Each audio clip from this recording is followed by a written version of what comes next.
I would like to now introduce you to Sharyn. Sharyn has been married for 22 years and has 2 sons. A native of Bathurst from a farming family, she grew up in the lagoon.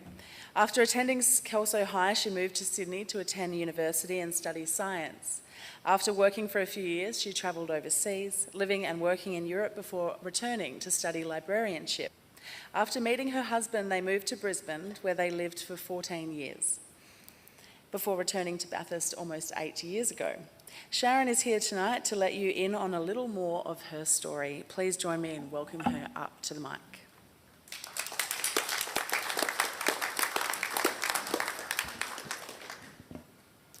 So, anxiety as told by Sharyn Simmons. What does anxiety look like for me? Anxiety is the self-dialogue that manifests itself into the physical.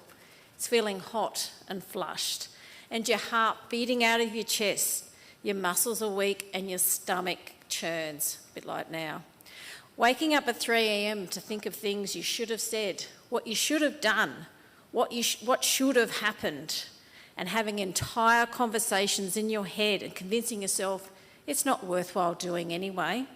Throwing bad words and stop phrases back at yourself, inflicting pain into yourself, like sticking pins in your soul so many times that you feel worthless, useless, and a burden on the world. That's some of what anxiety looks like and feels like for me. They may be familiar to you too, but like the uniqueness of our fingerprints, anxiety manifests itself and affects everyone differently.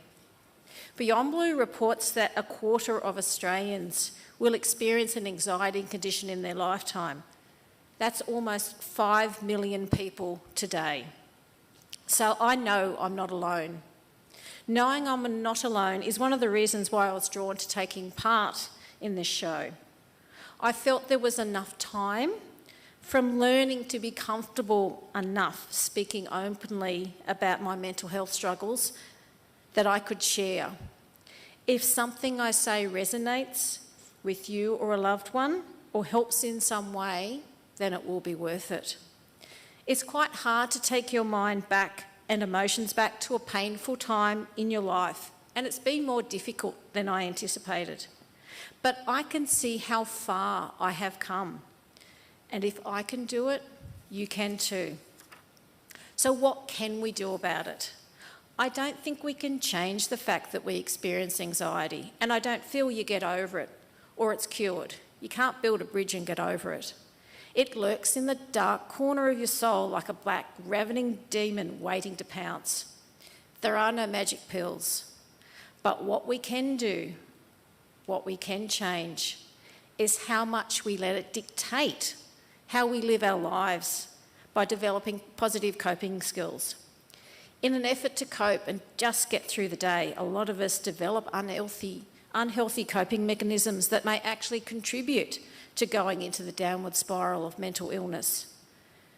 Using such as food, money, or sex, or drugs, or alcohol to just stop that hurting for a short time.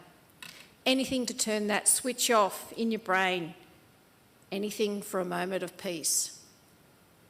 Like I said before, we're all unique in our mental health journeys, so our coping mechanisms will be unique for each person. What works for one person won't work for another. It's just take some time to search out something that works for you. What helped me initially was just recognising what anxiety was, knowing it was anxiety, that I was not crazy. I wasn't broken. I wasn't a loser. Knowledge is power for me. Neuro-linguistic program, or NLP, or cognitive behavioural therapy helped me question the words I was saying to myself, to learn to say stop and reflect back and bring those thoughts, question those thoughts to yourself so that those hurtful things can be blown away like dust on a windy day instead of clogging up your brain like mud. Surrounding yourself with positive people makes a big difference. I'm lucky to have an amazing husband who has supported and encouraged me throughout our relationship. I've also discovered the power of exercise. I took up park running at age 50. I've never been a runner in my life. Exercise gets me out of my head, and you get those lovely endorphins at the end. I normally run each morning. I often have to drag myself out of bed. I won't lie. Some days it's just about putting one foot in front of the other. I'm sure I look awkward but I've got myself over worrying about that. But if it means I start the day with a win, challenge accepted to beat the lazy devil on my shoulder, that I'm a winner, chicken dinner, not a lazy loser. So that's a bit of my mental health story and about getting to a place of self-acceptance. I'm so proud to stand here with these amazing group of people who are opening their hearts and their minds to hashtag remove the stigma. It will be a lifelong battle. Some days will be easier than others. You will fall over and start to descend into that downward spiral. But to know that you can stop it, and you have the tools to climb back out of that dark hole in your mind, because you've done it before. This is powerful. This is healing. This is possible. Most of all, remember to be kind to yourself. And you know what? If you can battle on regardless and just turn up for life, just know you are not alone, and be proud of how strong you are, and know that you are worthwhile and that the world needs people like us.